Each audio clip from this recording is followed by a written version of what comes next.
En el debate en el día de ayer, cuando Sergio Massa le habló a Javier Milei de su pasantía en el Banco Central. Lo escuchamos. Javier, esto es el 10 de diciembre, vos o yo.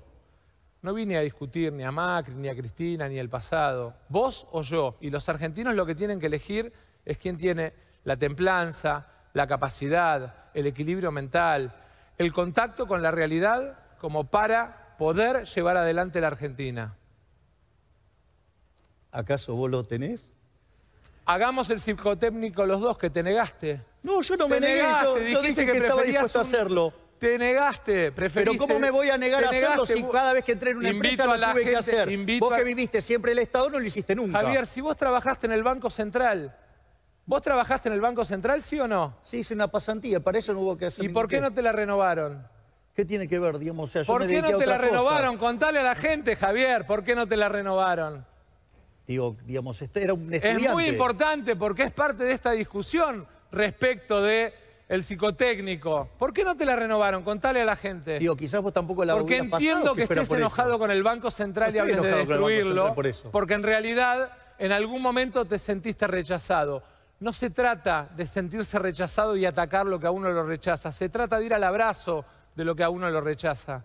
Pero de vuelta, digamos, era un joven, digamos, que ni siquiera estaba graduado. O sea, ¿cuál es el problema? ¿O acaso vos te crees que, digamos, la vida no tiene fracasos? Uno tiene fracasos, se pone de pie y sigue. Digamos, no como vos que seguís, digamos, fracasando siempre de la misma manera.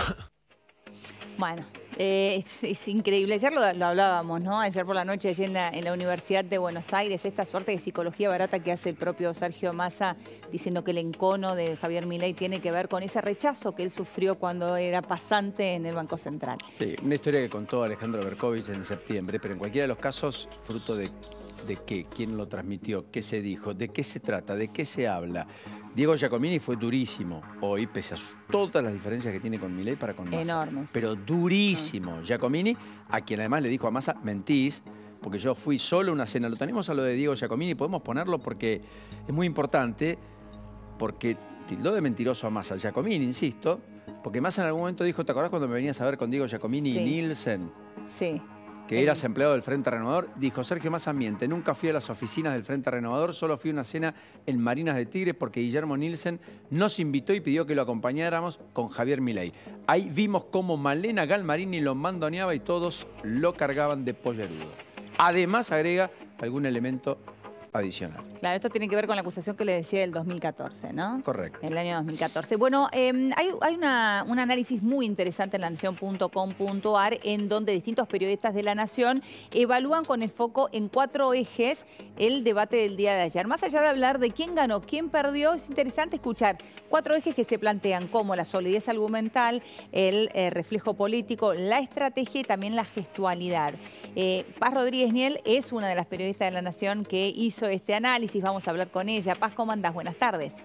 ¿Qué tal? ¿Cómo estás, Eleonora? ¿Cómo están? Bien, muy bien, Paz. Bueno, a ver, comenzando con esto y siguiendo la línea de estos 4 ejes que me pareció interesante que ustedes plantearon, contanos cuál es tu postura con respecto a esto, comenzando por esto de la solidez argumental y cómo los viste a cada uno de ellos.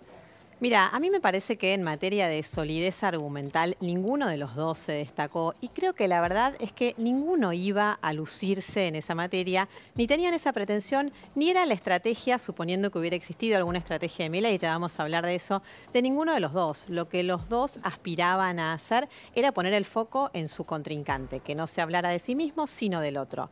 Milei, que el foco estuviera en Massa, en la gestión económica, en su historia, en su relación con el kirchnerismo. Y del otro lado, Massa, poner el foco en Milei y generar esto de, bueno, el miedo de las propuestas muy disruptivas, a veces algo delirantes de Javier Milei y su personalidad. Entonces, me parece que ahí, más que la solidez argumental, que yo creo que en ninguno de los dos casos fue clave en el curso del debate, más que para contestar a alguna chicana del oponente, sobre todo, me parece que la clave está en otro de los puntos, que es la estrategia.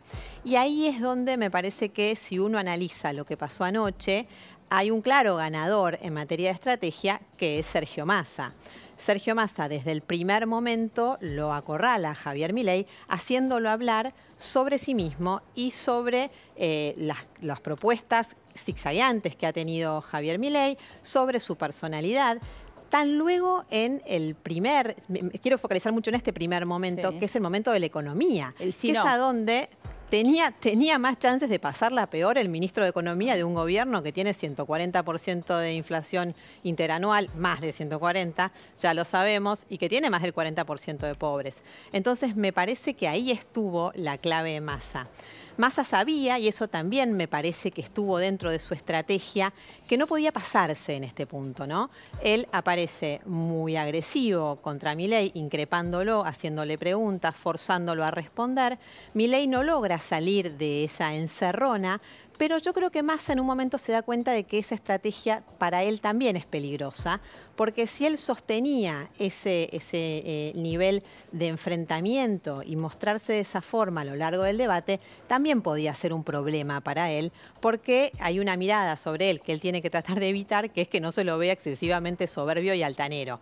Entonces me parece que él en ese momento regula. Por eso creo que el tema estrategia, que en Milei, la verdad que no lo vimos, yo los escuchaba anoche a ustedes dos que lo analizaban desde la Facultad de Derecho, ustedes estuvieron ahí, así que además pueden percibir muchas cosas que yo de afuera no vi, pero me parece que coincidimos en esto, ¿no? Sí, absolutamente, Paz. Ahora, da la impresión de que puede haber acá un efecto boomerang, en esto mismo que vos marcás, de ese Massa que ocupa toda la escena, ni siquiera una parte. No deja prácticamente nada para el otro. La militancia es de Massa, los carteles son de Massa, las gigantografías son de Massa. El no a Milei es Massa. Discuto al otro. Hizo una nota con El País y dijo, en el balotaje se discute Milei sí, Milei no. Se la dio a 70 medios del interior de la República Argentina en simultáneo el día domingo, el día de mayor tiraje de los diarios de papel. Toda una cosa de una demostración de poder sobreexposición, decís, impresionante. El mismo Massa que dice, yo no tengo empresarios amigos, lo cual generó una carcajada generalizada, efectivamente, incluso en los propios, ayer en el auditorio de la Facultad de Derecho. Pero digo, esa idea de que Massa todo lo toca, todo lo transforma, todo lo tiene, incluso a los propios adversarios que hasta se dan vuelta y dicen, yo no voy con Macri y Massa me gusta, que tiene todo el tiempo dirigentes que se le acercan, desde Paula Beluto, pasando por Lucila Krexler, la última incorporación hoy, senadora por la provincia de Neuquén, que entró con Pichetto por Juntos por el Cambio en 2021. Quiero decir, todo eso, en algún punto algunos que están enojados con el sistema dicen, no, pará, justamente esto es lo que no quiero. ¿Puede haber algo de eso? Sí, yo creo que sí, y de hecho eso es lo que estaban diciendo hoy en La Libertad Avanza, ¿no? Incluso quienes de algún modo justificaban y aceptaban que el desempeño de Milei había sido más flojo que el de Massa anoche en el debate, decían, bueno, es que Massa es un profesional de la política, y en este punto lo que buscan hacer es decir, bueno, ahí está, es la casta, ¿ven eso de lo que le hablamos? La gente que vive de la política, que se prepara para mentir, que es muy habilidosa en el debate, es como Cristina, es muy hábil, declarante, eso es la casta, eso es la política. Yo soy un tipo normal, en un punto es la postura de Milei de decir que bueno, que tenía enfrente a alguien que se dedica a esto, que es casta, yo no soy casta. Yo creo de todas maneras que al menos para justificar el debate es una forma de explicar una derrota. Ahora bien, derrota en los términos de lo que pasó en ese debate. Esto, ¿cómo impacta en el voto? Claro. Yo no sé realmente si alguien cambia el voto por lo que pasó ayer. Es cierto que Milei, hay una cosa que hizo bien, que es que no se sacó, digo, el objetivo, y se notaba que su objetivo era ese, por eso posiblemente además no contraatacó cuando avanzaba Massa, bueno, porque de hecho, buscaba mostrar templanza, ¿no? Sí. No, digo, de hecho, su equipo ayer, allí mismo en la Facultad de Derecho, si bien reconocían que no había estado bien, celebraban de alguna forma esto, que no se había sacado, que había podido mostrarse cuerdo, que un poco pobre, ¿no? Para ambición de un candidato a presidente, de todas maneras, sí, pero sí. Coincido, pero ellos me decían, mira, teníamos dos objetivos. Uno cumplido, que es este, que marcábamos recién, y el otro, en realidad, mostrar que él puede gobernar. Bueno, ahí falló un poquito más, ¿no? Porque... Bueno, mira, ¿sabés qué otro de los puntos que evaluábamos en esa especie de boletín que hicimos, algo lúdico, respecto de los candidatos, es la gestualidad?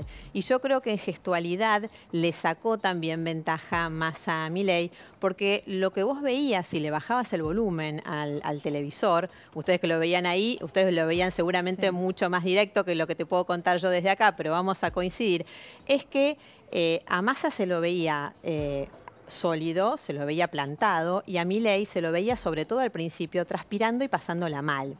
Entonces, en un punto hay un tema de esto que decíamos antes, de, ojo, que Massa no resulte demasiado sobrador y demasiado casta, pero también es cierto que vos necesitas un presidente que vaya a tener que gobernar frente a muchas adversidades. Entonces, yo creo que esa imagen de Massa, a Massa lo ayuda y a Milei lo complica. Probablemente no sea casual, justamente porque Massa, y eso se notaba, había estudiado cada una de las cosas y de las posturas que tomaba y de las cosas que decía. Y yo creo que ellos saben y tienen medido que hoy la gente está buscando un presidente con autoridad, posiblemente por contraposición a la figura de Alberto Fernández. Entonces, ese lugar, el traje de presidente, diciendo, acá estoy yo, estoy bien plantado, también es algo de gestualidad en la que gana Massa otra vez. ¿Esto significa que vaya a conseguir más votos? Claro. No lo sé. Estamos evaluando un debate que no sabemos cuánto va a impactar después realmente en los votantes, ¿no? Habló de tolerancia y templanza como virtudes de un presidente, el propio Massa. Yo creo que ahí habla Freud, ¿no? Esa templanza que no sabemos si tiene, porque de hecho hizo una devaluación sin ancla y demás después de la PASO, como sorprendido, de un 22% que nos llevó al escenario económico que tenemos, adicional al que ya tenía la Argentina en la inercia inflacionaria, y de tolerancia. Y yo creo que ahí es donde buena parte de la sociedad pone el foco, tolerancia. ¿Cuán tolerante? ¿Desde qué lugar? ¿Cuánto se tolera la crítica o el cuestionamiento? Porque todo lo que estaba ayer es parte de lo que ha sido la intolerancia hasta acá. Sí. No son los que abrieron, son los que cerraron. Entonces, yo creo que ahí hay todavía eslabones que no sé cómo va a procesar la clase media. Sí creo que a los propios les dio el impulso, a los propios les dio lo que estaban buscando, les dio un motivo para militar, para salir, para buscar las organizaciones sociales, los sectores sociales que acompañan al propio proyecto de Massa, etcétera, salen con más fuerza. En el sector de Milei, yo creo que hay una especie de decepción, voy a votar igual, es esto, lo quiero elegir porque no quiero esto, pero no le encontraron el motivo, el propósito, que yo creo que Milei tiene algunos días todavía para hacerlo, cierra la campaña en Córdoba el jueves, veremos si lo logra. Le faltó para mí a los dos, a ver si coinciden en esto, el foco justamente en lo que estaban buscando, que no es los propios, ni los propios de Massa, ni los propios de Javier Milei, que como sabemos tienen su sesgo de confirmación cuando ven un debate como este o tratan por lo menos de justificar si su candidato perdió de alguna manera, sino a aquellos que todavía están indecisos, aquellos que todavía piensan votar en blanco o aquellos que tomaron una decisión pero sin demasiada convicción y pueden llegar a cambiar su voto. Creo que ahí estaba el electorado que ellos estaban intentando buscar y que creo que no lo encontraron ninguno de los dos, ¿no? Sí, viste que en un momento Massa, sobre todo al principio y al final, cuando al final llama a votar a aquellos que él sabe que no lo quieren, tiene esos momentos como más zen, tratando de hablarle, que ya lo ha hecho en otros debates, ¿no? A la familia, por tus hijos. Yo lo que no sé es si eso, que a mí me resultó un poco impostado, ¿qué pasa cuando lo ve la gente? Cuando uno lo pone en contexto de que estamos hablando, entre otras cosas, del ministro de esto que hablábamos, ¿no? Del ministro de Economía de un país que está con una crisis tremenda. Entonces eso, aunque Milei no se lo haya marcado, ¿en qué medida el televidente no se lo marca eso y no se lo hace pagar de algún modo a Massa cuando Massa elude el tema? También me parece que Massa, y acá quiero volver a lo que hablaban hace un rato respecto de los carpetazos, jugó muy al límite cuando arrincona a Milei con su historia, básicamente con dos cosas. Uno es esto, que como bien decía Paulino, esta historia de la pasantía en el Banco Central, es algo que ya se conocía porque lo había publicado el periodista Berkovich, que hizo incluso un pedido de acceso a la información y así supo que la pasantía había durado 6 meses y no se había renovado. Pero Massa dice algo más, o por lo menos sugiere, y sugiere bastante enfáticamente algo más, que es que esa no renovación de la pasantía habría tenido que ver, estaría relacionado con esto de la situación psicotécnica, el examen psicotécnico no hecho en campaña, pero con la situación psíquica de Milei. Entonces ahí me parece que está